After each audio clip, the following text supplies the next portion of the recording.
What if One Punch Man arrived in World of Warcraft? The day Saitama accidentally punched a hole through reality itself started like any other boring Tuesday in Z-City. He had been fighting what appeared to be an interdimensional demon lord that emerged from a swirling purple portal, boasting about conquering worlds and enslaving entire civilizations. The creature towered over buildings, its massive wings casting shadows across the city as flames erupted from its mouth. Citizens screamed and ran in terror while heroes gathered to face this seemingly impossible threat. Finally, Saitama muttered, cracking his knuckles with barely contained excitement. Something that might actually take more than one punch. The demon roared something about being Kil'jaeden the Deceiver, one of the most powerful beings in the universe, and how this pathetic world would burn before his might. Other heroes launched their most devastating attacks, but their efforts barely scratched the creature's thick hide. Saitama approached casually, his yellow suit pristine despite the chaos around him. "Hey, demon guy, you seem pretty confident. Mind if I test that?" Without waiting for an answer, he pulled back his fist. Serious punch. The impact was catastrophic. Not just for the demon, who disintegrated instantly, but for reality itself. The portal behind the creature cracked like glass, spiderwebbing across the fabric of space and time. Saitama watched in mild confusion as the cracks spread, creating a vacuum that began pulling him toward the fractured dimensional gateway. "Huh, that's new," he said, just before being sucked through the collapsing portal. When Saitama opened his eyes, he found himself falling through clouds toward a massive city with towering spires and floating districts. The architecture was completely different from anything he'd seen before. White stone buildings with blue roofs, enormous statues of armored figures, and what appeared to be actual magic keeping some structures suspended in midair. He landed with a tremendous crash in the middle of a large courtyard, creating a crater 20 feet wide. Dust settled around him as he stood up, brushing off his suit and looking around with curious eyes. Definitely not Z-City, he observed. The courtyard was filled with people, but they weren't running away screaming like usual. Instead, they were already in the middle of a battle. Humans in elaborate armor fought alongside creatures he'd never seen before. Short, bearded beings with massive hammers, tall figures with pointed ears wielding staffs that crackled with energy, and even some kind of blue-skinned beings with strange facial tentacles. Their enemies were equally bizarre. Green-skinned monsters with tusks, undead creatures shambling forward with glowing eyes, and floating demons shooting fire from their hands. The air reeked of sulfur and death. A massive demon, easily 30 feet tall with ram-like horns and wings, noticed Saitama's dramatic entrance. It pointed a clawed finger at him and spoke in a voice that shook the ground. "Another hero comes to die. Your world will burn just like all the others." "Oh, great." "Another generic demon speech," Saitama sighed. "Do you guys all go to the same villain school or something?" The demon launched itself toward Saitama, claws extended and mouth open in a roar. Fire erupted around its body as it prepared to incinerate this bald stranger who dared to mock it. Saitama raised his hand. Normal punch. The demon exploded in a shower of green blood and demonic essence. The shockwave from the impact sent several smaller demons flying, and suddenly the entire battlefield went quiet. Every fighter, human and monster alike, turned to stare at the bald man in the yellow suit who had just obliterated their most powerful enemy with a single casual blow. "Well," said a voice from behind him. "That was impressive." Saitama turned to see a tall, elderly man in ornate blue robes approaching. The man had a long white beard, kind eyes, and was carrying a staff that seemed to pulse with magical energy. Despite the chaos around them, he moved with calm authority. "I am Varian Rin, King of Stormwind, and you, stranger, have just saved our city from one of Kil'jaeden's lieutenants. Though I must ask, what manner of warrior are you? I've never seen magic like that." "Magic?" Saitama looked at his fist, then back at the king. "Nah, I just work out a lot. 100 push-ups, 100 sit-ups, 100 squats, and a 10-kilometer run every single day." King Varian blinked slowly. "I see. And this training regimen allows you to destroy demons that have laid waste to entire kingdoms?" "Pretty much." Saitama scratched his head. Though I gotta say, this place is way more interesting than home. You guys have actual monsters and magic and stuff. Where exactly am I? You stand in Stormwind City, capital of the Alliance, on the world of Azeroth. The king gestured toward the ongoing battle around them, where soldiers were now easily mopping up the remaining demons. We are in the midst of a great war against the Burning Legion, an army of demons that seeks to destroy all life in the universe. Saitama's eyes lit up for the first time in months. All life in the universe? That sounds actually challenging. Tell me more about these Legion guys. Before the king could respond, a new portal opened above them. This one was larger, more stable, and from it emerged dozens of additional demons. Some flew on bat-like wings, others marched on hooved feet, and at their head was a figure that made even the previous demon look small, a massive pit lord with 6 arms, burning wings, and eyes like molten lava. "Manaroth the Destructor comes," the pit lord roared. "Your champion may have destroyed Brutalis, but I am eternal. I am—" "Excuse me," Saitama interrupted, raising his hand politely. "Are you stronger than that other demon?" Manaroth paused mid-rant, confused by the question. "What? Of course I am. I am one of the most powerful—" "Cool. Serious punch." The pit lord vanished in an instant, along with half of the portal he'd emerged from. The remaining demons looked around in panic before fleeing back through the rapidly collapsing gateway.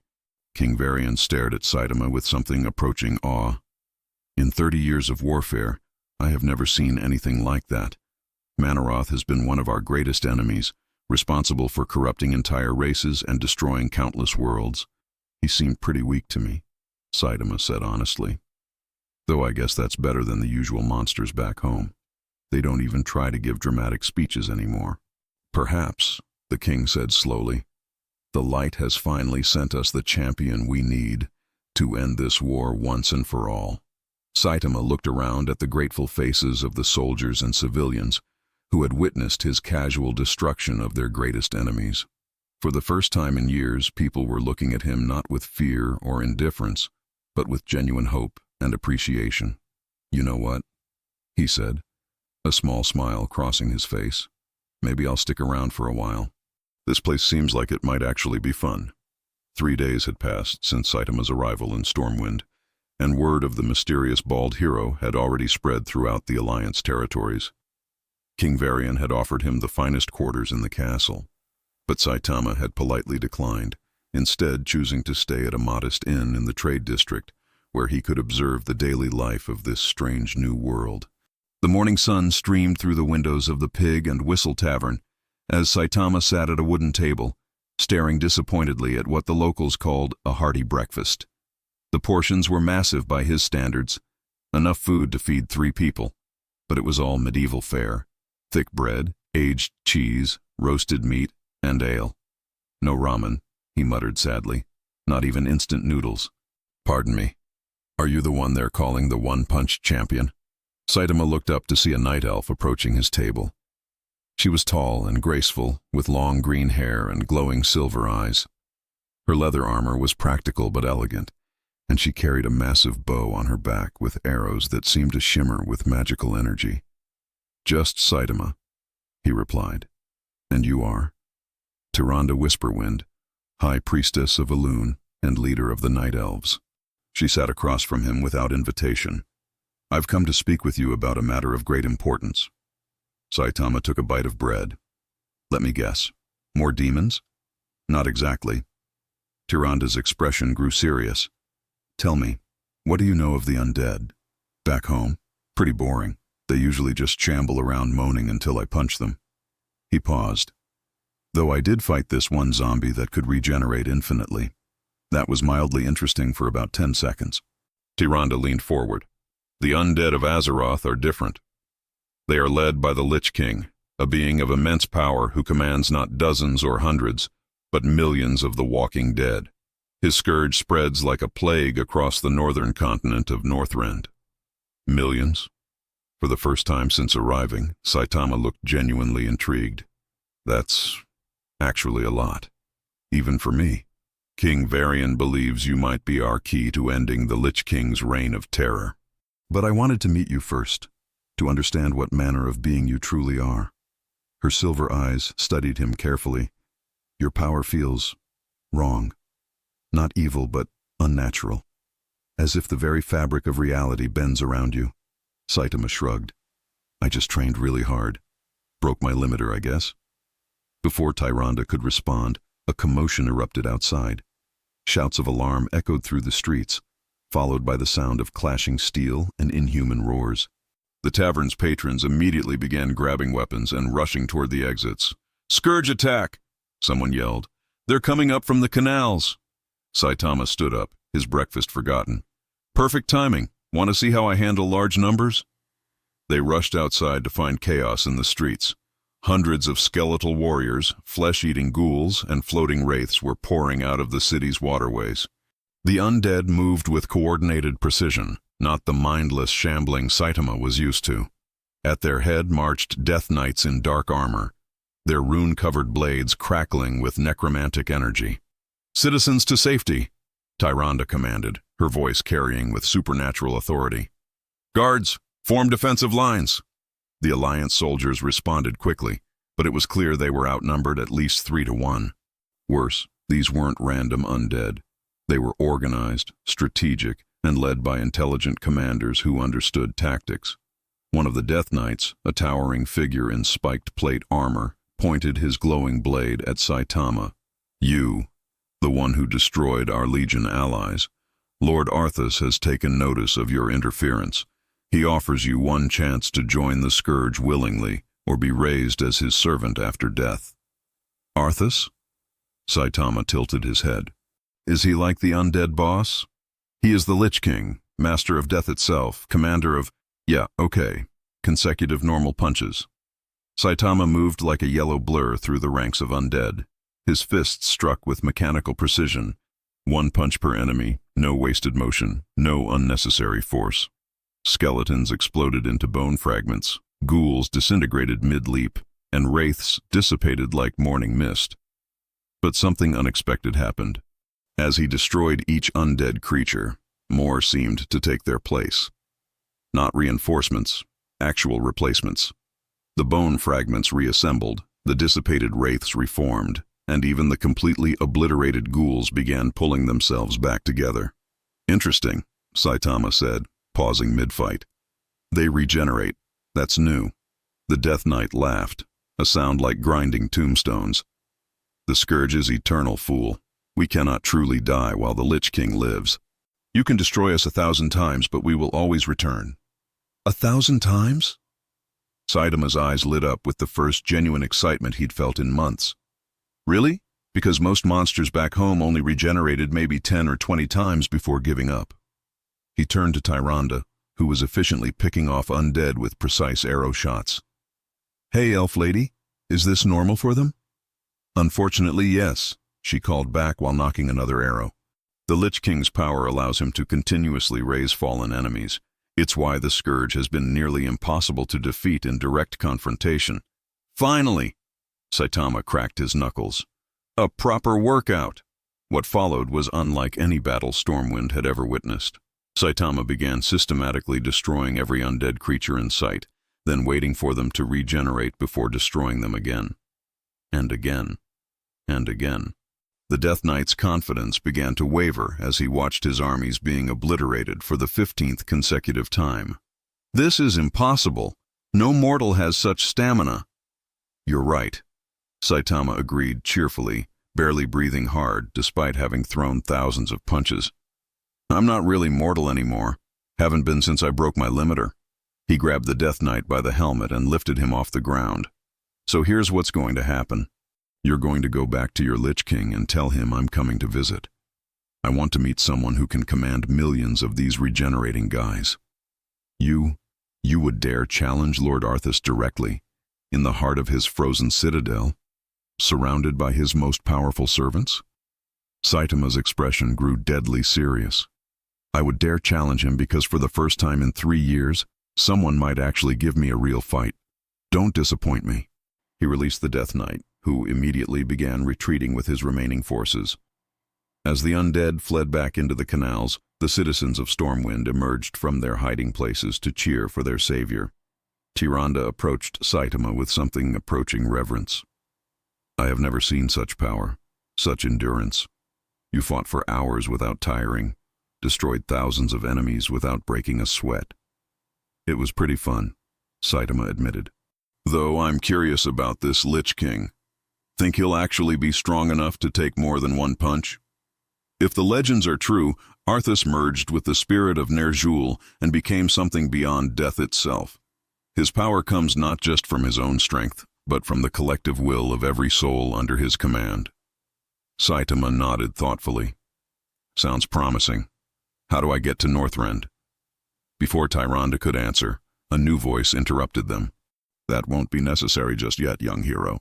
They turned to see an elderly man in elaborate robes approaching, his staff topped with a glowing crystal. His presence felt ancient and powerful, and even the air around him seemed to shimmer with magical energy. Archmage Khadgar. Tyrande bowed respectfully. I didn't expect to see you in Stormwind. The situation has changed, Khadgar replied gravely. The Lich King's attack on Stormwind was merely a distraction. While we were focused here, his forces have opened a massive portal in the Eastern Kingdoms. They're not just raising local dead anymore. They're bringing through armies from conquered worlds. He looked directly at Saitama. If you truly wish to face the Lich King, young champion, you'll need to understand the full scope of what we're dealing with. This isn't just a war for Azeroth anymore. It's a war for all reality. Saitama's smile was the brightest anyone had seen from him since his arrival. Now we're talking. The portal Khadgar had mentioned turned out to be far more impressive than Saitama had expected. Located in the cursed lands of the Eastern Plaguelands, it stretched nearly a mile across the sky, its edges crackling with dark energy while countless undead poured through in organized formations. But these weren't the simple skeletons and zombies from Stormwind. These were abominations, massive flesh constructs sewn together from dozens of corpses, each one the size of a building and armed with hooks, chains, and diseases that could kill with a touch. Alongside them marched frostworms, undead dragons whose breath could freeze entire armies solid, and necromancers capable of raising the dead even faster than Saitama could destroy them. By Elun's light, Tyrande whispered as they crested the hill overlooking the battlefield. There must be hundreds of thousands of them. More like millions, Khadgar corrected grimly. And they're not stopping. The portal connects to multiple conquered worlds, each one providing endless reinforcements. Saitama watched the seemingly infinite army with growing excitement. Below them, combined alliance and horde forces were making a valiant stand, but they were clearly losing ground. Every fallen soldier immediately rose as a fresh undead warrior, turning their own casualties against them. This is actually perfect, he said, stretching his arms. I was worried about running out of things to hit. A massive roar echoed across the battlefield as something enormous emerged from the portal. It was a bone dragon unlike any they had seen before, ancient beyond measure, its skeleton wreathed in purple flames that seemed to burn reality itself. On its back sat a figure in elaborate Death Knight armor, his presence so cold that frost began forming on the ground miles away. Lord Marrowgar, Khadgar breathed. One of the Lich King's most trusted lieutenants. If he's here personally, then Arthas considers this victory crucial. The bone dragon landed with earth-shaking force, immediately beginning to breathe waves of necrotic energy that withered everything in its path. Alliance soldiers screamed as their very life force was drained away, leaving only husks that immediately joined the Scourge ranks. Mortals of Azeroth, Lord Marrowgar's voice boomed across the battlefield. Your resistance is futile. Kneel before the might of the Lich King, and your deaths will be swift. Hey, bone guy, Saitama called out, waving his hand. Mind if I ask you something? The entire battlefield fell silent as every eye turned toward the bald man in the yellow suit. Lord Marrowgar's glowing sockets focused on him with obvious irritation. You dare interrupt my conquest, mortal? Yeah, so here's the thing, Saitama continued conversationally. Your boss Arthas, he's supposed to be really strong, right? Like strongest undead ever. The Lich King is power incarnate. He is death. He is right. But is he actually stronger than you? Because if you're just another generic lieutenant, then maybe I should save time and skip straight to the main boss. Lord Marogar's rage was palpable. The temperature dropped another 20 degrees as he raised his massive bone sword. "You dare question my strength? I have destroyed civilizations. I have—" "Serious punch!" The bone dragon exploded in a shower of ancient fragments. Lord Marogar had just enough time to look shocked before he too was obliterated, his elaborate armor scattering across the battlefield like discarded toys. But instead of the usual cheers of victory, an uncomfortable silence fell over both armies. The portal above them began to pulse more violently, and the temperature dropped so drastically that soldiers' breath became visible in the suddenly Arctic air. A new voice spoke from within the portal itself, ancient, terrible, and filled with the authority of absolute dominion over death. Interesting.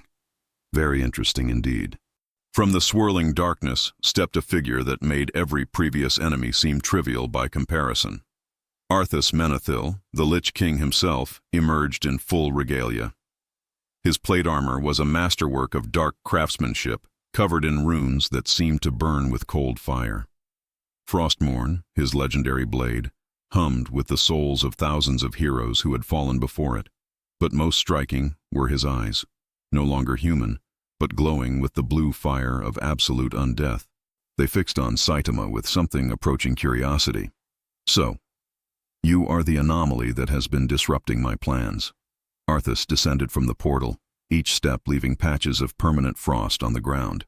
"I felt Marogar's destruction across dimensions. Impressive." "You must be Arthas," Saitama said, studying the Lich King with interest. "You look way cooler than your subordinates. Think you might actually survive more than one hit?" "Survive?" Arthas laughed, a sound like winter wind through cemetery gates. "Child, I am survival. I am the end of all things, the final destination of every living soul. I have transcended mortality, transcended death itself." He raised Frostmourne, and immediately every undead on the battlefield began moving in perfect synchronization. "But you intrigue me. Your power is unprecedented. Join me willingly, and I will make you my greatest champion. Refuse, and I will simply kill you and raise you as my servant anyway." "That's a pretty good offer," Saitama admitted, "but I've got a better one. How about we fight seriously, and if you're actually strong enough to entertain me for more than 30 seconds, I'll consider it." The air between them crackled with tension. Every living being on the battlefield held their breath as the two impossibly powerful entities faced each other. "Very well," Arthas said, settling into a combat stance. "But know this, I have never been defeated, not in life, not in death, not in the spaces between. I am inevitable." "Cool, I'm bored." Saitama cracked his knuckles. "Let's see what you've got." Arthas moved first, and his speed was genuinely impressive. Frostmourne swept in a perfect arc that would have bisected any normal opponent, while waves of necromantic energy erupted from his free hand. The ground beneath him turned to ice, and the air itself began to freeze solid. Saitama dodged casually, but for the first time since arriving in Azeroth, he had to actually pay attention to his opponent's movements. The Lich King's attacks weren't just powerful. They were precise, tactical, and backed by thousands of years of combat experience. "Not bad," Saitama said, deflecting Frostmourne with his bare hand. "You're definitely better than the others." "I am just beginning," Arthas roared, and suddenly the entire undead army began channeling their power into him. His form grew larger, more terrible, until he stood nearly 50 feet tall and wreathed in the combined essence of death itself. For a brief moment, Saitama felt something he hadn't experienced in years. The possibility that this might actually be challenging. "Army of the dead!" Arthas commanded, and thousands of skeletal hands burst from the ground to grab at Saitama. "Death coil!" Bolts of pure necrotic energy launched toward him. "Defile!" The very ground began rotting away beneath their feet. Saitama found himself having to move quickly, dodging and weaving between attacks that could have leveled mountains. The Lich King wasn't just strong, he was creative, using magic in ways that couldn't be solved with simple punching.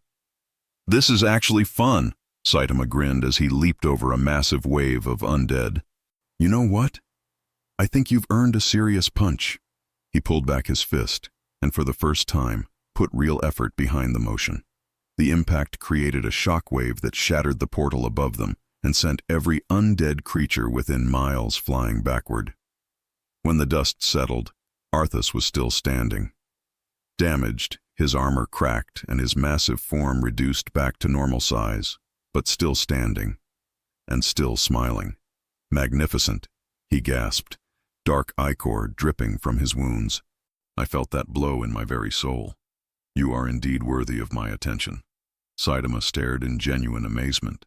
You survived a serious punch. That's never happened before. Because I am not merely alive or dead," Arthas explained, using Frostmourne to support himself. "I exist in the space between states, drawing power from concepts rather than simple physical strength. You can destroy my form, but the idea of the Lich King, the concept of death's dominion, that is eternal." "Interesting."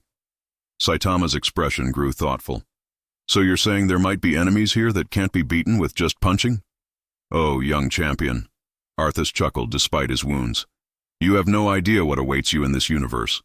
The Legion, the Old Gods, the Void Lords, they exist on levels of reality you haven't even imagined." For the first time in 3 years, Saitama felt genuinely excited about his future fights. The wounded Lich King's retreat had left an eerie calm across the battlefield. But Saitama found himself more energized than he'd been in months. As Alliance and Horde forces regrouped and tended to their wounded, he sat on a pile of rubble, replaying the fight in his mind. "That was legitimately entertaining," he mused aloud. "He actually made me work for it." Khadgar approached cautiously, his ancient eyes studying the crater where Arthas had made his stand. "Champion, what you accomplished today defies everything we know about the Lich King. He has never retreated from a direct confrontation. He's probably off healing or whatever undead lords do." Saitama shrugged. "Think he'll come back stronger?" "That's concerning." Thrall, the Horde's war chief, interjected as he joined their group. The Orc shaman's normally composed demeanor showed cracks of worry. "If Arthas views you as a genuine threat, he may seek allies among powers we hope never to see again." Tyrande nodded grimly.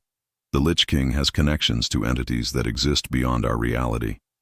If he's truly concerned about your strength." Their conversation was interrupted by a sound none of them had expected. Laughter. Rich, booming laughter that seemed to come from the very air around them. The temperature rose dramatically, and suddenly the battlefield was illuminated by green flames that burned without consuming. Well, the little ant that wounded my former ally. A new portal opened, but this one burned with fell energy rather than necrotic cold. From it stepped a figure that dwarfed even Arthas's transformed state, Archimond the Defiler, one of the most powerful beings in the Burning Legion. His massive form towered over the battlefield, his 4 arms ending in claws that could rend reality itself. "Archimond," Thrall breathed. But the Legion was banished. Banished, yes. Destroyed? Never.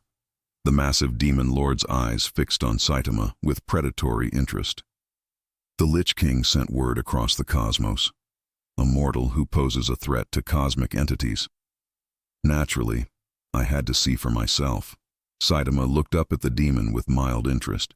"You're bigger than the other guys. Are you stronger too, or just more dramatic?" "I have unmade entire worlds with a thought, little mortal. I have consumed the life force of billions, torn holes in reality itself for my amusement." Archimond raised one massive hand, and the air above it began to warp and twist. "I am power beyond your comprehension." "That's what they all say," Saitama replied, standing up and dusting off his suit. "Let me guess, you want to either recruit me or kill me?" "Neither. I wish to study you." Archimond's expression grew calculating. "Your power signature is unusual. It doesn't follow the normal rules of magic, fell energy, or even void corruption.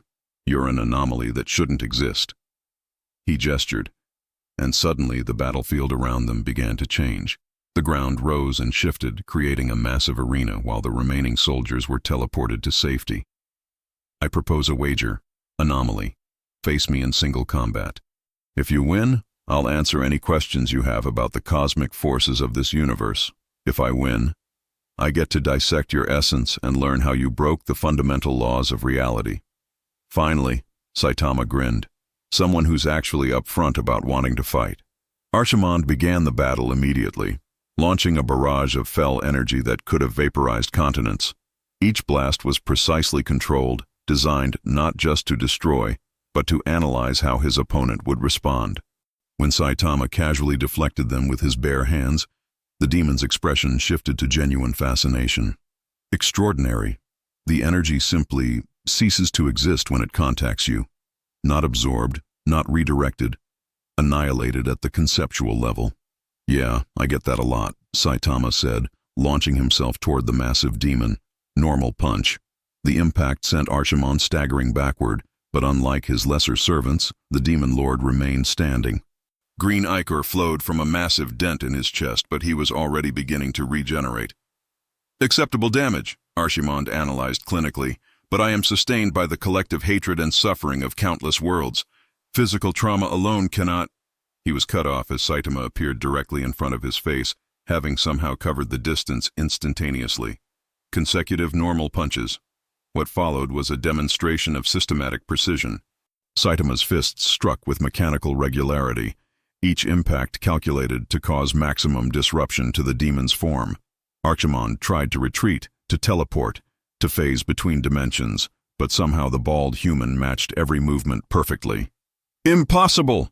Archimonde roared as chunks of his essence were literally punched away. I exist across multiple planes of reality simultaneously. You cannot. Serious punch. The impact created a localized reality storm. Space twisted, time hiccuped, and for a brief moment, the fundamental laws of physics seemed to pause in confusion. When everything settled, Archimonde was embedded in a crater nearly half a mile deep, his massive form reduced to roughly human proportions. I yield, the demon gasped, struggling to maintain his physical coherence. This is unprecedented. Your power operates on principles I cannot comprehend. So, about those questions, Saitama said, sitting on the crater's edge. What did you mean about cosmic entities and reality levels? Archimonde slowly pulled himself upright, his usual arrogance replaced by scholarly curiosity. The universe operates on layers, anomaly. Physical reality is merely the bottom floor. Above it exist realms of pure concept, abstract forces that shape existence itself. He gestured weakly, creating small illusions to illustrate his words. The old gods exist partially in these higher realms, which is why they cannot be truly killed by conventional means. The Void Lords exist almost entirely outside normal reality, and beyond even them. Beyond them what? The Titans. Beings of such power that their dreams become universes. Their thoughts reshape the fundamental forces of creation. Archimonde's eyes gleamed despite his weakness. If you truly wish to find worthy opponents, you must eventually face entities that exist as living concepts rather than mere physical beings. Saitama felt a thrill of anticipation. Where do I find these Titans? Patience, anomaly. First, you must understand the true scope of what you face. Archimonde's form began to fade as his connection to this reality weakened. The Legion was merely testing you. The old gods are stirring in response to your presence. And somewhere in the cosmic deep, the Void Lords are taking notice. As the Demon Lord's presence finally dissipated, he left behind a small crystal that pulsed with contained knowledge. A gift, his fading voice whispered. Coordinates to Outland, where the Legion's true forces gather. Prove yourself there, and greater challenges will find you. Saitama picked up the crystal, feeling the vast information contained within it. For the first time since gaining his overwhelming strength, he felt genuinely excited about the future. Finally, he said with a smile that would have terrified anyone who knew him well, a universe where being too strong might actually be the right amount of strong. In the distance, Khadgar and the other leaders watched nervously as their mysterious champion stood alone in a crater that had once been a demon lord, holding what appeared to be a roadmap to even greater conflicts. By the light, Varian whispered, what have we unleashed? The portal to Outland opened with a sound like reality tearing apart. Saitama stepped through onto a world that defied every expectation he'd developed about alien planets. The sky was a tapestry of broken colors, orange, purple, and green swirling together where pieces of different worlds had been forcibly merged. Floating islands drifted through the air, connected by bridges of crystallized energy, while in the distance massive fortresses of the Burning Legion belched fellfire into the chaotic atmosphere. "This place is actually pretty cool," he observed, watching a group of winged demons soar past overhead. Way more interesting than Z-City's boring skyline. His arrival hadn't gone unnoticed. Within minutes, scout demons began circling at a respectful distance, clearly having received word about the newcomer who had humiliated Archimond. They kept their distance but maintained visual contact, undoubtedly reporting his every movement back to their superiors. Saitama ignored them and began exploring. Outland was unlike anything he'd encountered. A patchwork realm where the laws of physics seemed more like gentle suggestions. Gravity shifted randomly, time flowed at different rates in different regions, and the very air hummed with magical energies that would have been lethal to normal humans. He was examining a cluster of floating crystals that sang in harmonious tones when a voice interrupted his sightseeing. "So you're the anomaly that's been causing such a stir." Saitama turned to see a figure approaching across the twisted landscape. Unlike the other demons he'd encountered, this one appeared almost human. Tall, elegant, with long dark hair and features that would have been beautiful if not for the obvious corruption radiating from her form. Her power felt different too, more refined and subtle than the crude force wielded by Archimond. "Let me guess," Saitama said. "Another demon lord wanting to fight?" "Hardly." The figure smiled, and despite her demonic nature, there was something genuinely charming about the expression. "I am Kil'jaeden the Deceiver, architect of the Legion's grand design. I come not to battle, but to offer perspective." "Oh, that's different." Saitama had been expecting another immediate fight. "What kind of perspective?"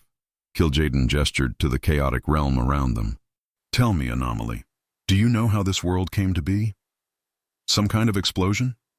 The death throes of Draenor, torn apart when ambitious mortals meddled with forces beyond their understanding." Her voice carried genuine sadness. "Millions died. Entire species were rendered extinct. Civilizations that had flourished for millennia were reduced to floating debris." She began walking, and Saitama found himself following out of curiosity. The beings of this universe constantly wage war against each other, destroying everything in their path. The Alliance and Horde slaughter each other over resources and ideology. The old gods corrupt entire worlds for their amusement. The Titans remake reality according to their whims, caring nothing for the lives they extinguish. "Okay, but what does that have to do with me?" "You possess power that transcends these petty conflicts," Kil'jaeden explained. "Power that could bring true order to the cosmos.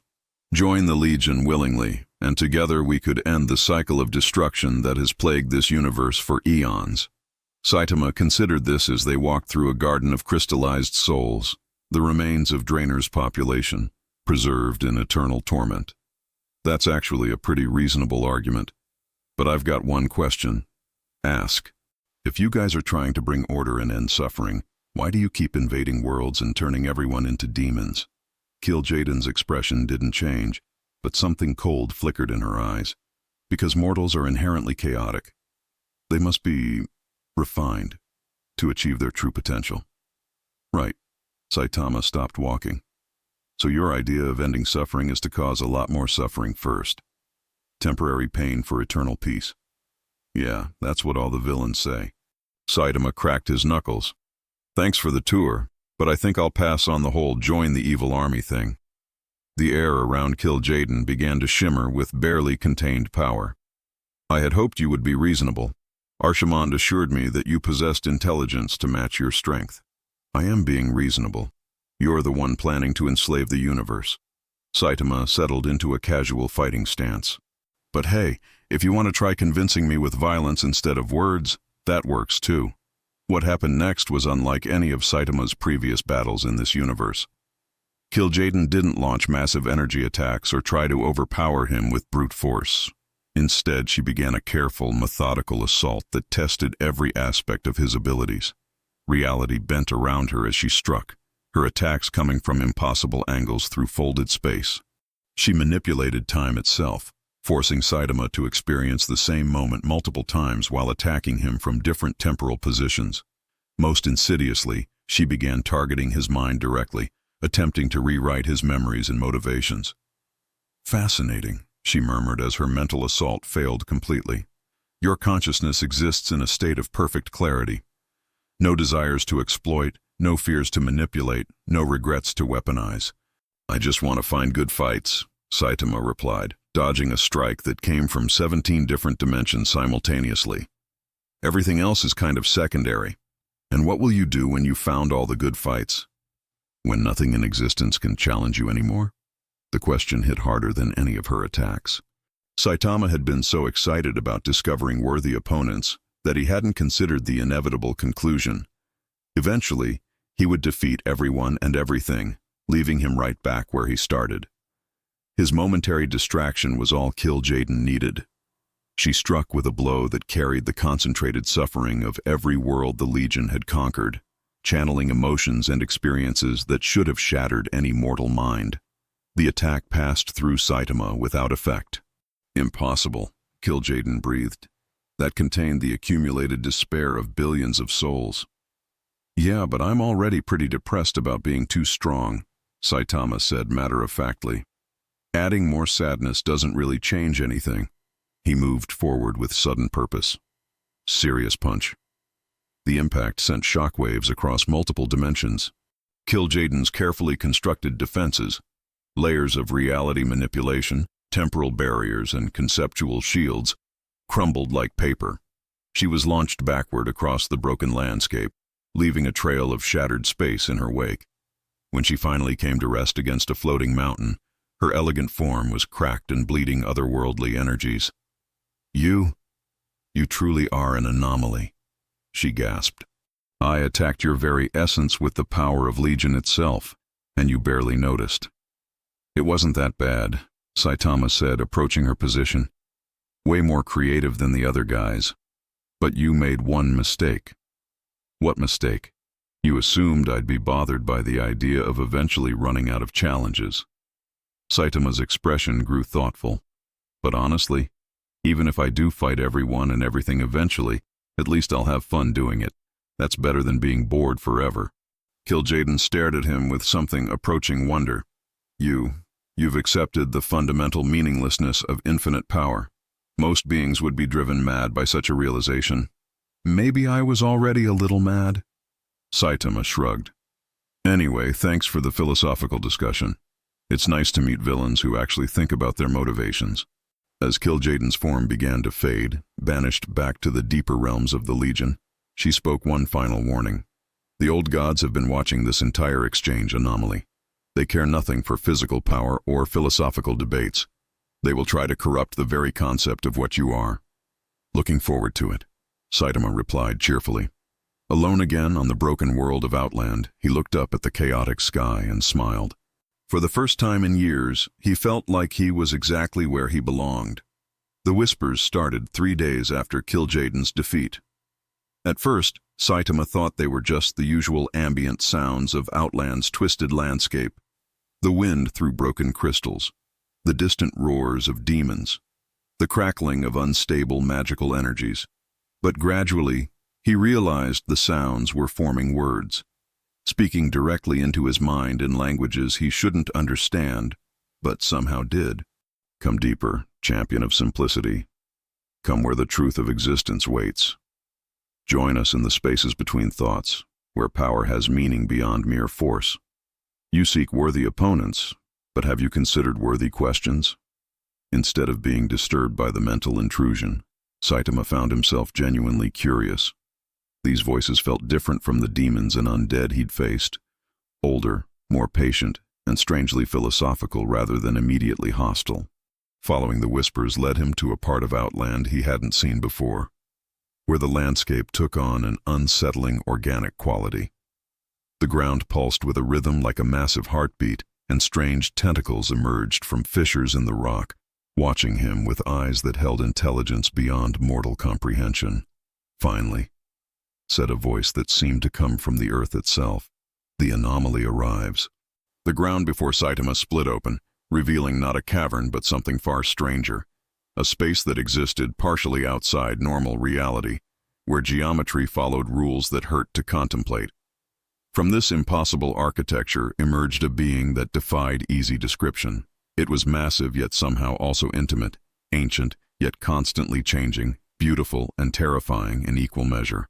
Tentacles writhed around a form that suggested both octopus and dragon, while eyes of pure void opened and closed across its surface in patterns that seemed almost like language.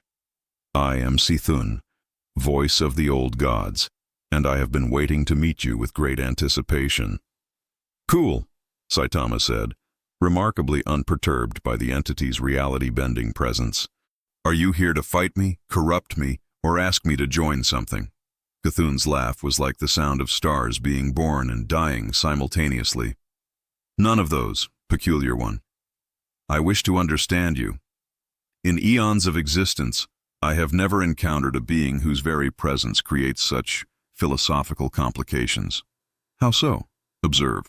Cthulhu gestured with what might have been a tentacle, and suddenly the space around them was filled with images, countless scenes from across the universe showing civilizations rising and falling, heroes struggling against impossible odds, gods manipulating mortal affairs for their own ends.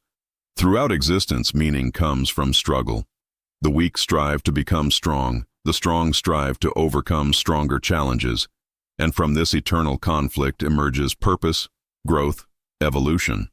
The old god's voice carried a note of genuine puzzlement. But you have transcended struggle itself. You have achieved victory so complete that it has become indistinguishable from defeat.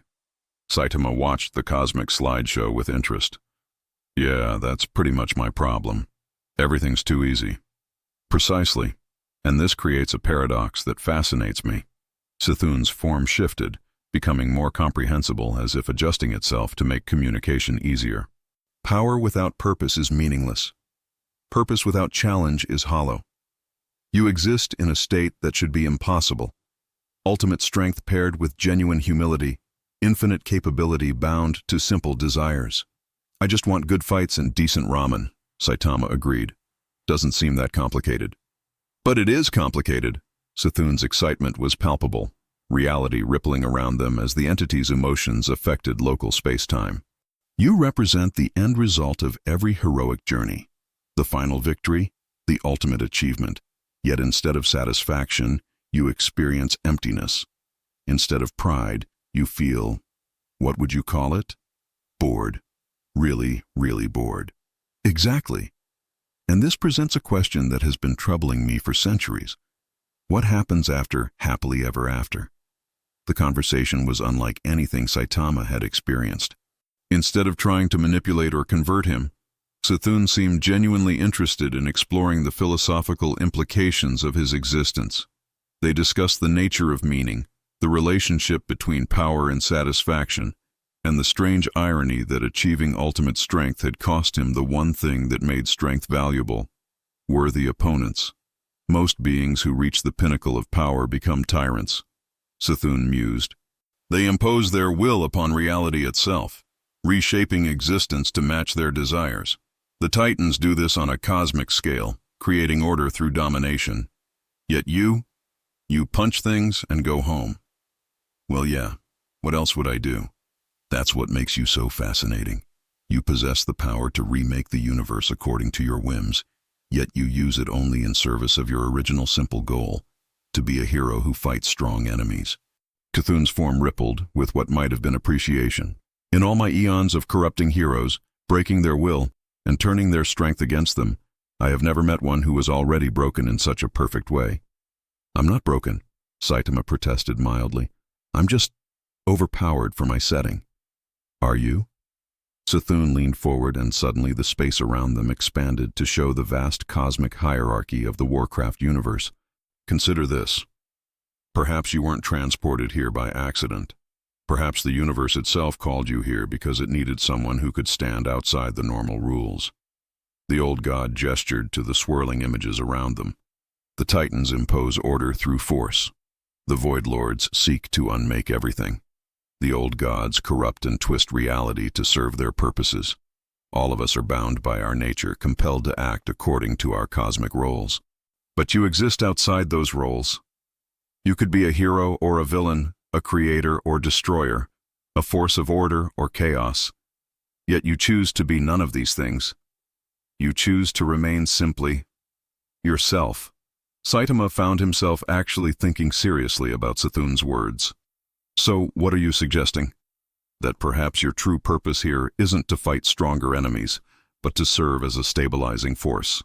A being powerful enough to prevent any faction from achieving total dominance, yet uninterested in domination yourself. Like a cosmic referee? Precisely.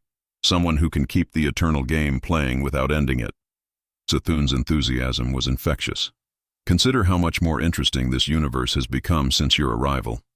The Legion actually has to strategize, instead of simply overwhelming their opponents. The Lich King faces genuine uncertainty for the first time in millennia. Even we old gods must reconsider our approaches when faced with someone who cannot be corrupted, controlled, or comprehended. For the first time since arriving in Azeroth, Saitama felt like someone actually understood his situation. That's actually kind of appealing. Being strong enough to keep things fair instead of just winning everything. And, Sethun added with what might have been a smile, it ensures that interesting opponents will continue to emerge. After all, in a universe where ultimate victory is prevented, everyone must become stronger, more creative, more worthy of your attention. Saitama's eyes lit up. You're saying I can have my cake and eat it too. Keep the good fights coming by making sure nobody wins permanently. Now you begin to understand the beautiful complexity of your position. Sethun purred. Welcome to your true calling, Anomaly. Welcome to being the universe's most powerful referee. The revelation of his role as a cosmic referee had given Saitama a new sense of purpose, but it also raised questions about how exactly one goes about moderating conflicts between universe-spanning entities. His answer came sooner than expected when the very fabric of reality began trembling with an approaching presence that dwarfed everything he had encountered so far. The sky above Outland cracked like an eggshell, revealing glimpses of star-filled void beyond. Through these fissures came something that made the Legion's demons look like insects. A titan, one of the universe's fundamental architects. Its form was so massive that only portions of it could exist in normal space at any given time.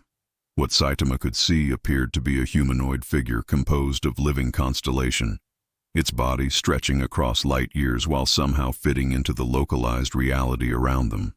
I am a Manthul, the High Father of the Pantheon. The Titan's voice resonated through dimensions, causing nearby planets to vibrate sympathetically.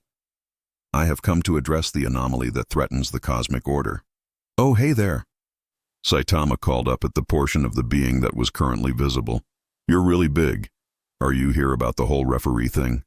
The Titan's attention focused on him with the weight of galactic observation. Your presence has created ripples throughout the fundamental structure of existence. The balance we have maintained for millions of years is destabilizing. This cannot be permitted to continue. What balance? Saitama asked, genuinely curious. From what I've seen, everything here is basically constant warfare punctuated by brief periods of rebuilding before the next apocalypse. Precisely.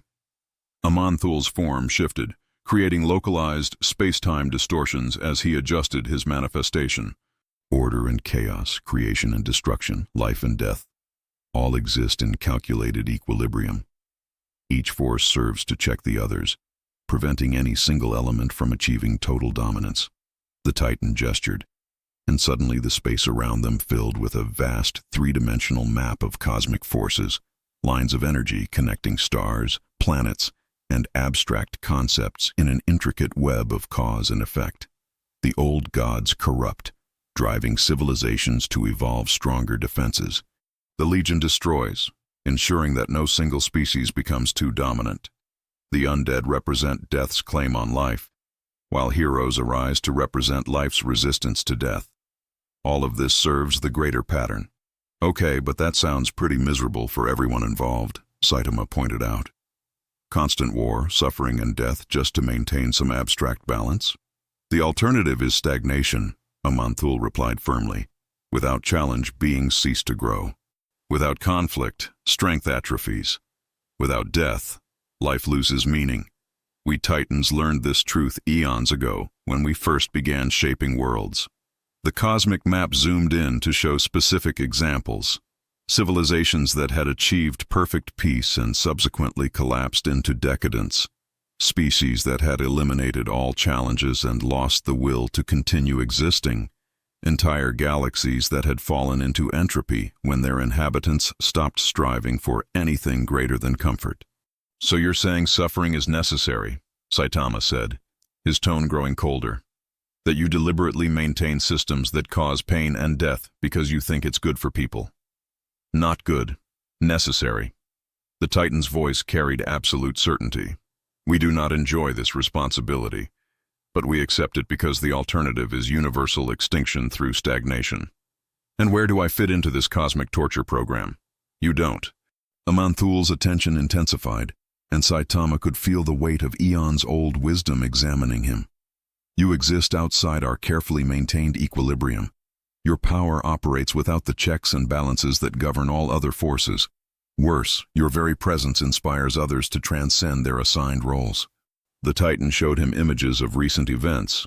Arthas, reconsidering his absolute dedication to undeath after their battle. Kil'jaeden questioning the Legion's methods following their philosophical discussion. Even C'Thun developing genuine curiosity about mortal perspectives. "You are a virus in the cosmic order," Aman'Thul declared. "Not malicious but disruptive to the point of threatening universal stability. This is why you must be eliminated." "Eliminated?" Saitama's eyebrows rose.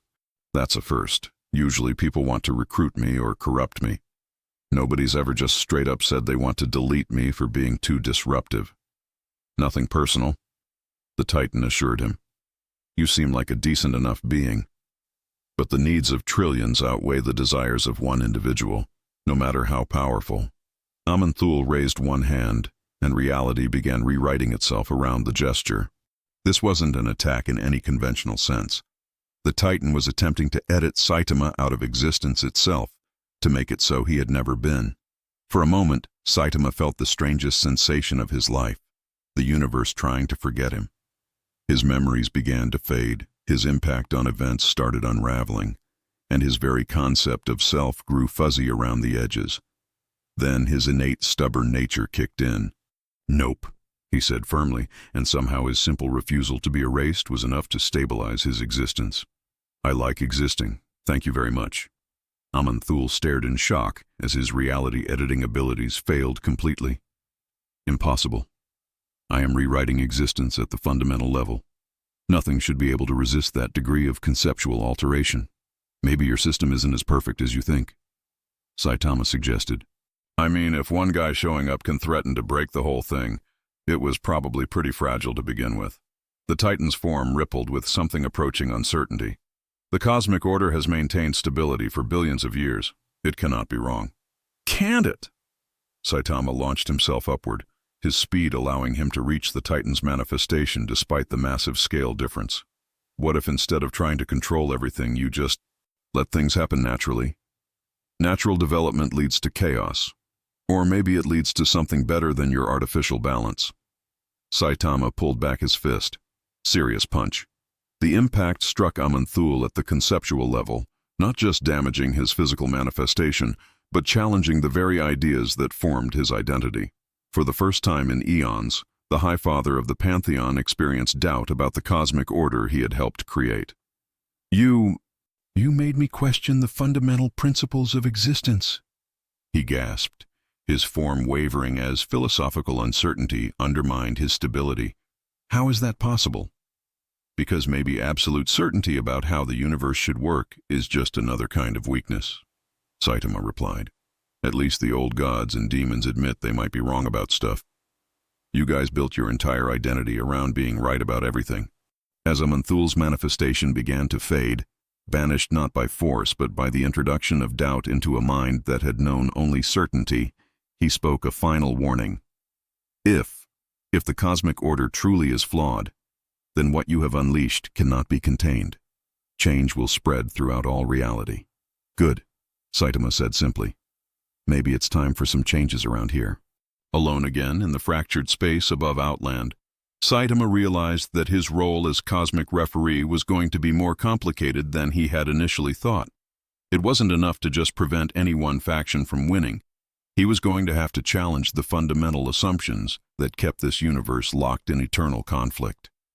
For the first time since arriving in Azeroth, he felt like he had found a truly worthy opponent. The concept of cosmic order itself. The aftermath of Amonthule's conceptual defeat sent shockwaves throughout the cosmic hierarchy. Within hours, representatives from every major faction in the universe began converging on Azeroth.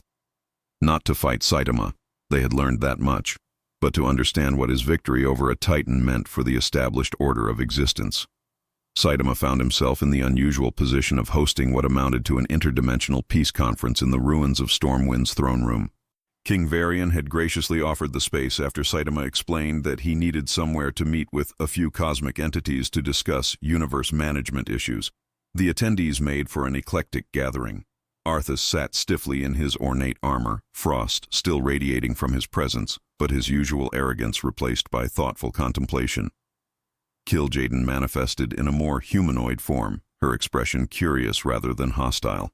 Cthulhu had somehow compressed his reality-bending form into something roughly the size of a large octopus, though his tentacles still occasionally drifted through solid objects. Representatives from the remaining Titans attended via magical projection, their massive forms scaled down to merely room-filling rather than planet-encompassing. Even Elune, the mysterious deity worshipped by the Night Elves, had manifested as a softly glowing figure that seemed to exist partially in moonlight. "This is certainly unprecedented," King Varian murmured to Tyrande as they watched Saitama casually pour tea for entities that could reshape reality with a thought. "So," Saitama said, settling into his chair with a cup of what the palace chefs assured him was their best attempt at ramen-flavored soup, "I guess we need to talk about how things are going to work from now on." "The cosmic order has been maintained for eons," protested Norgannon, the Titan of magic, his voice echoing with arcane harmonics. "Your interference threatens to unravel fundamental laws of existence." "Good," Cthulhu interjected, his mental voice carrying amusement. "Those laws were getting boring anyway. Do you know how tedious it becomes to corrupt the same types of heroes following the same patterns for millions of years?" Arthas leaned forward, his glowing eyes fixed on Saitama. "In our previous encounter, you forced me to question the nature of my existence as the Lich King. I have been reconsidering the necessity of the eternal undead crusade." "Wait, seriously?" Saitama looked genuinely surprised. "You're thinking about giving up the whole Master of Death thing?" "Not giving up," Arthas clarified, "but perhaps redirecting. Death serves a purpose in the natural cycle, but perhaps constant war against life isn't the only way to fulfill that role." Kil'jaeden nodded thoughtfully. "The Legion's mission has always been to create order through conquest, but our methods have become stagnant.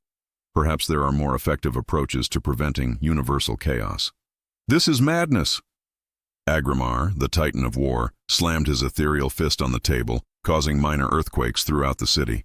"Without conflict, without struggle, civilizations become weak and complacent." "Says who?" Saitama asked. "I mean, have you actually tried not having constant war? Because from what I've seen, most people here spend so much time fighting for survival that they never get a chance to really develop or explore what they're capable of." Ilune's gentle voice joined the conversation. "The mortal speaks wisdom. In the brief periods of peace my worshippers have known, they have created art, literature, and philosophy that rivals the works of gods. Perhaps growth through inspiration is more sustainable than growth through adversity." The debate that followed was unlike anything in cosmic history. Instead of each faction trying to impose their will on the others, they found themselves actually listening to different perspectives. Cthulhu shared observations about civilizations that had thrived when given freedom from external threats.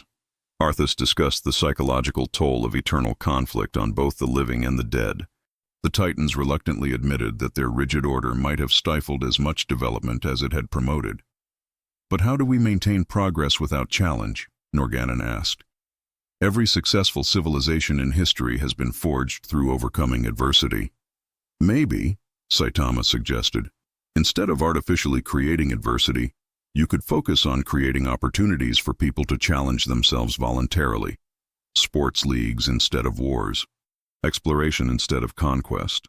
Scientific advancement instead of arms races. Voluntary challenge? Agrimar looked skeptical. Most beings choose comfort over growth when given the option. Some do, Elune agreed. But others seek challenge naturally. Perhaps the key is providing outlets for both impulses without forcing unwilling participants into conflict. Sethun's tentacles writhed with excitement. Fascinating. Instead of corrupting entire civilizations to create universal struggle, we could focus our efforts on those who genuinely desire transformation. Quality over quantity. And the undead could serve as teachers rather than conquerors. Arthas mused.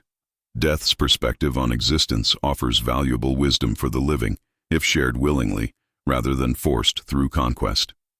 Kil'jaeden was nodding slowly. The Legion's organizational capabilities could be redirected toward coordinating voluntary conflicts, wars between those who seek them, leaving peaceful civilizations free to develop along their own paths. Hold on, Saitama interrupted, looking around the table with growing amazement. Are you guys actually agreeing to completely restructure how the universe works? Just like that? Not just like that, corrected Keeper Freya, the titan of nature. But your demonstration that absolute power need not corrupt, that strength can exist without domination, it suggests possibilities we had not previously considered. Plus, Sethun added with what might have been a grin, this approach promises to be far more interesting than our old methods. Imagine the variety of beings who might emerge from civilizations free to develop without constant external threats. The conversation continued for hours, with cosmic entities who had been locked in eternal conflict for eons gradually working out frameworks for cooperation. Not perfect harmony. They all agreed that some degree of conflict and challenge was necessary for growth, but voluntary rather than imposed, varied rather than repetitive, and always balanced against opportunities for peaceful development. As the conference began to wind down, King Varian approached Saitama with something approaching awe. Champion, do you realize what you've accomplished here? You've ended conflicts that have raged since the dawn of creation. I just asked some questions, Saitama replied, finishing his improvised ramen. Turns out most of these cosmic entities are actually pretty reasonable when they're not trying to prove how powerful they are. And what of you? Arthas asked. What role will you play in this new order we're creating? Saitama considered the question seriously. Same as always, I guess. I'll be around to keep things fair, make sure nobody gets too carried away with their new ideas. And hopefully, in a universe with more variety and voluntary challenges. He smiled, and for the first time since arriving in Azeroth, it reached his eyes. Maybe I'll finally find some opponents who can give me a real fight without needing to threaten innocent people to do it. 6 months had passed since the Cosmic Peace Conference, and the universe was already transforming in ways that surprised even its architects. Voluntary conflict zones had been established where beings who craved battle could engage in endless warfare without involving unwilling participants.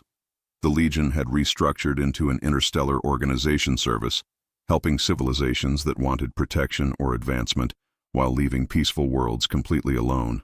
Even the undead had found new purpose as philosophical advisors and historians, their unique perspective on mortality proving invaluable to the living. But not everyone was pleased with these changes. The temperature in Northrend had dropped to levels that defied physics, even for a frozen continent. The very air crystallized and fell like snow, while aurora lights painted the sky in patterns that hurt to observe directly.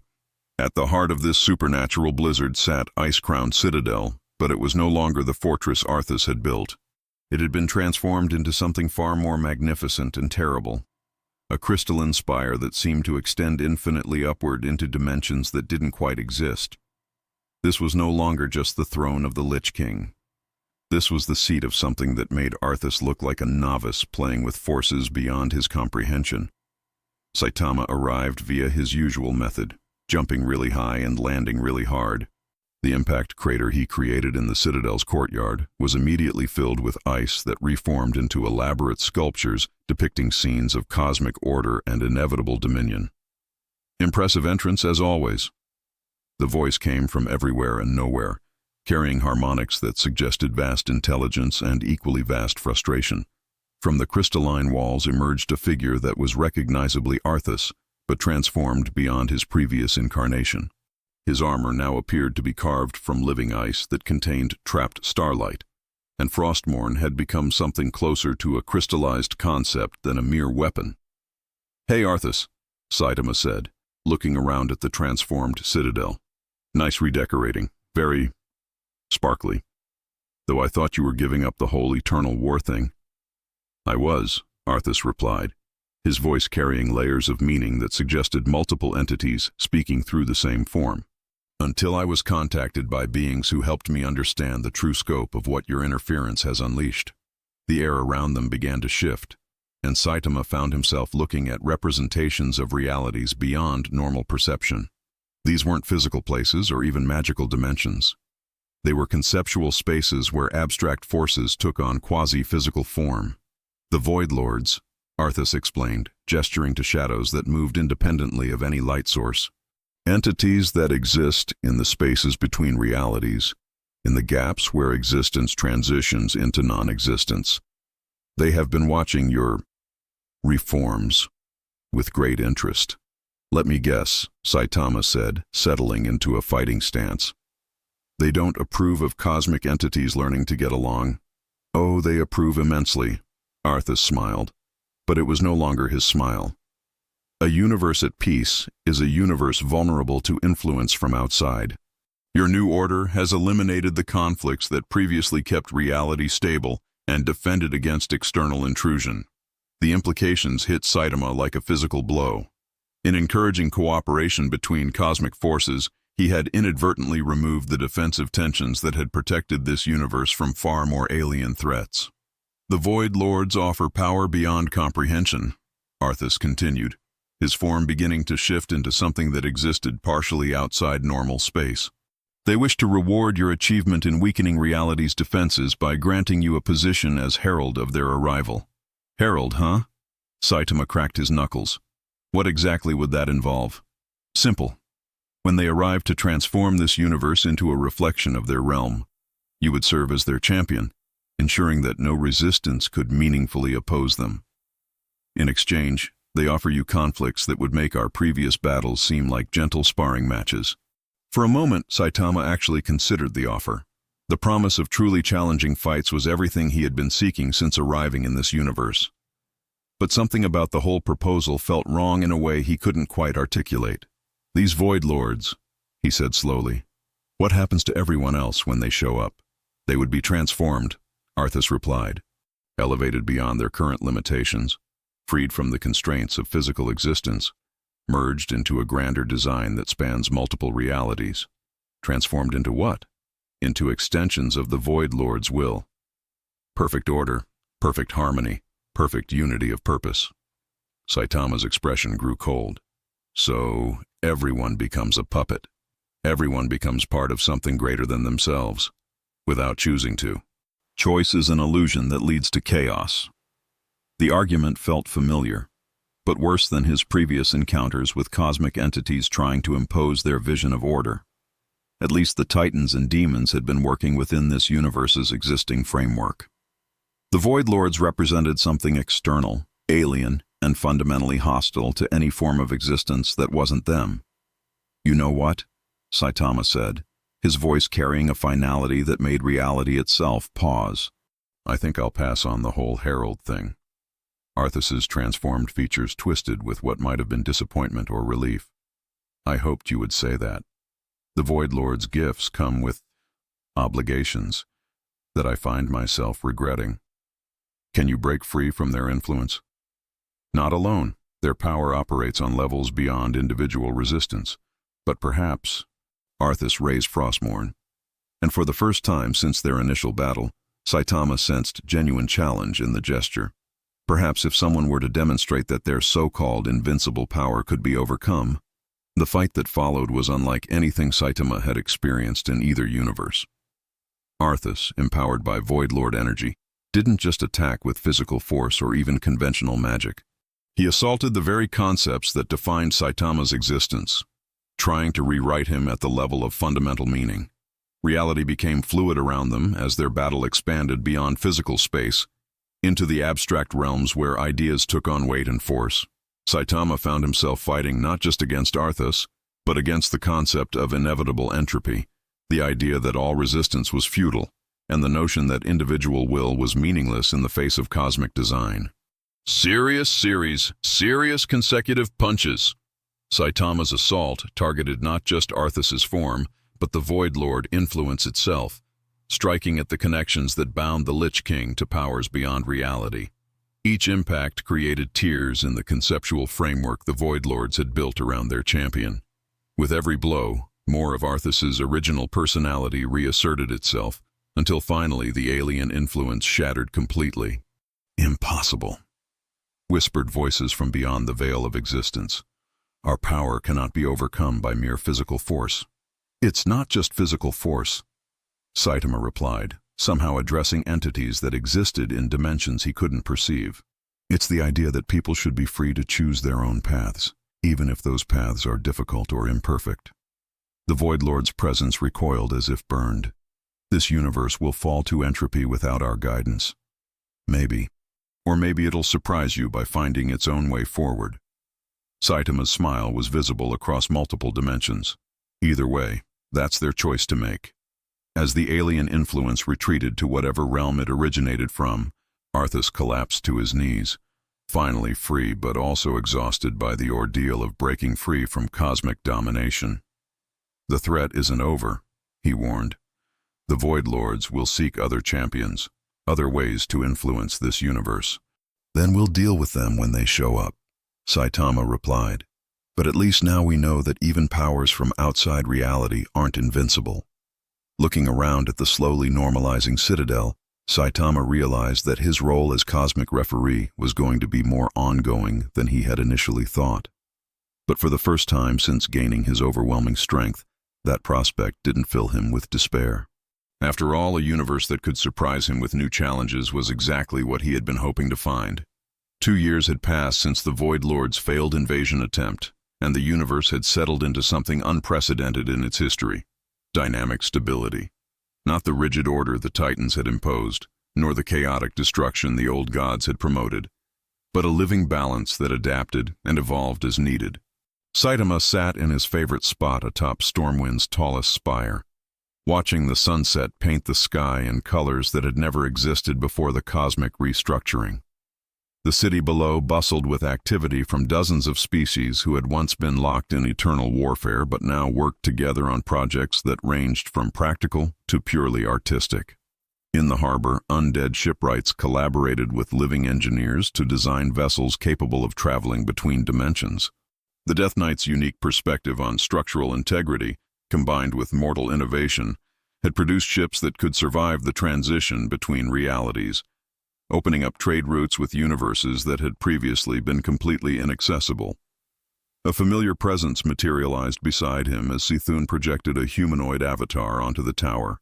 The old god had discovered that experiencing existence from a mortal perspective was far more entertaining than simply corrupting it from afar. "Brooding again?" Sithun asked with what passed for affection among cosmic entities. "Not brooding. Thinking," Saitama corrected. "It's weird how peaceful everything's become." "Peaceful?" Sithun gestured toward the various activities visible throughout the city. "There are currently 17 active conflicts happening within viewing distance." Saitama looked more carefully and realized his friend was right. In the training yards, Alliance and Horde warriors were engaged in intensive sparring matches that would have been considered deadly serious battles in the old days. Near the Mage Quarter, competing schools of magical theory were conducting elaborate duels that bent reality into pretzel shapes.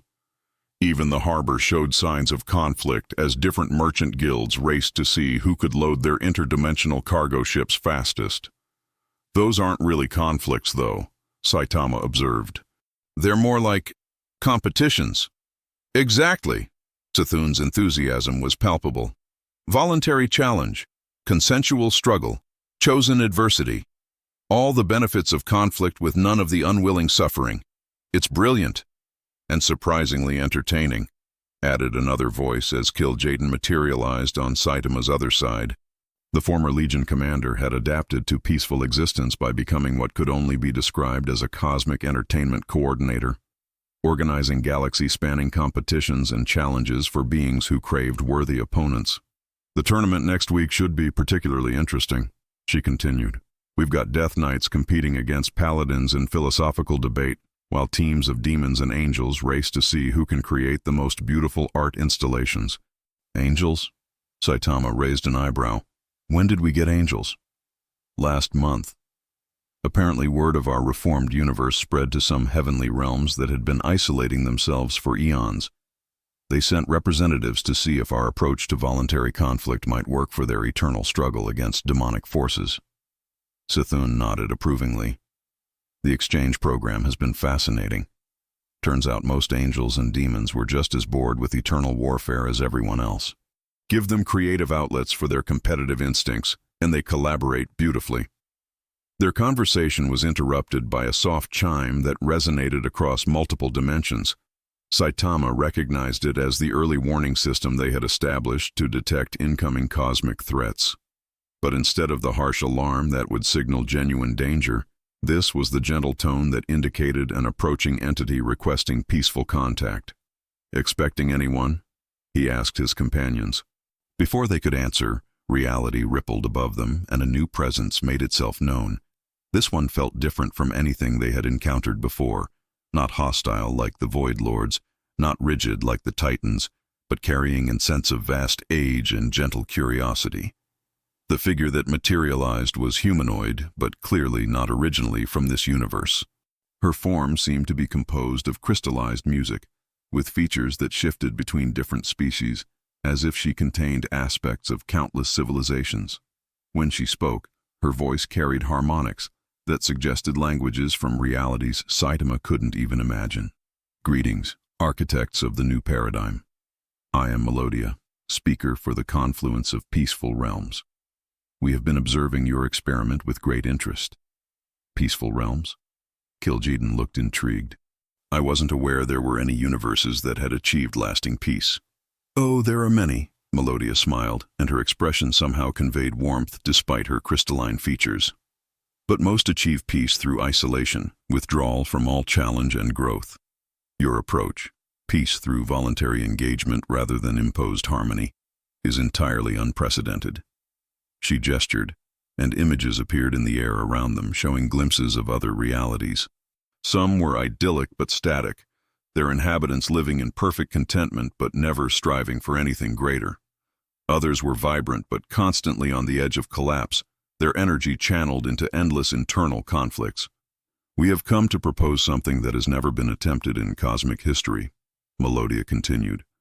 "An exchange between universes. Your reality has learned to balance peace with growth through voluntary challenge. Our confederation of peaceful realms has achieved harmony but struggles with stagnation.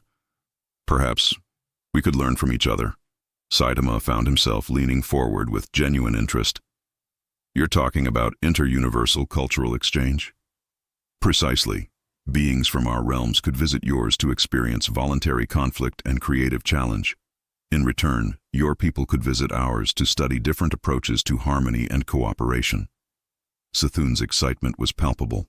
The philosophical implications alone would be staggering. Imagine the new perspectives, the unprecedented combinations of ideas.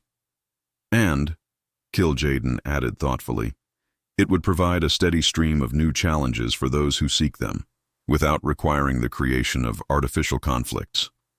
Melodia nodded approvingly. "The confluence has identified over 300 distinct universal paradigms that could benefit from interaction with your model. Some have achieved perfect order but lost creativity. Others have embraced chaos but lacked direction. Still others have transcended physical existence but yearn for tangible experience. 300 different universes." Saitama's eyes lit up with the first genuine excitement he'd felt in months. "With completely different power systems, different rules, different types of beings?" "Indeed, and that's just the beginning. The multiverse is infinite, filled with realities that have developed along paths we can barely imagine. Your demonstration that fundamental cosmic paradigms can be reformed has opened possibilities for cooperation that we never dared consider."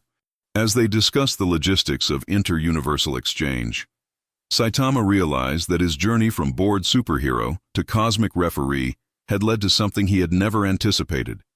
Not just the discovery of worthy opponents, but the creation of an infinite expanse of new possibilities. "So," he said, looking out over the transformed city below and then up at the star-filled sky that now held promise of countless adventures, "I guess this means I'll never run out of interesting challenges again." "Never," Melodia confirmed with a smile that seemed to harmonize with the music of the spheres. "The multiverse is vast, and every reality holds wonders that could entertain and challenge even you for eternity." For the first time since gaining his overwhelming power, Saitama felt not just content, but genuinely excited about the future. He had found something better than strong opponents. He had found a universe that could surprise him forever. And in a cosmos where surprise was possible, even being the strongest being in existence couldn't protect him from the one thing he had always feared losing: the ability to grow, to learn, and to discover that there was always something new waiting just beyond the horizon. "All right then," he said, standing up and stretching as if preparing for the greatest adventure of his life. "When do we start?"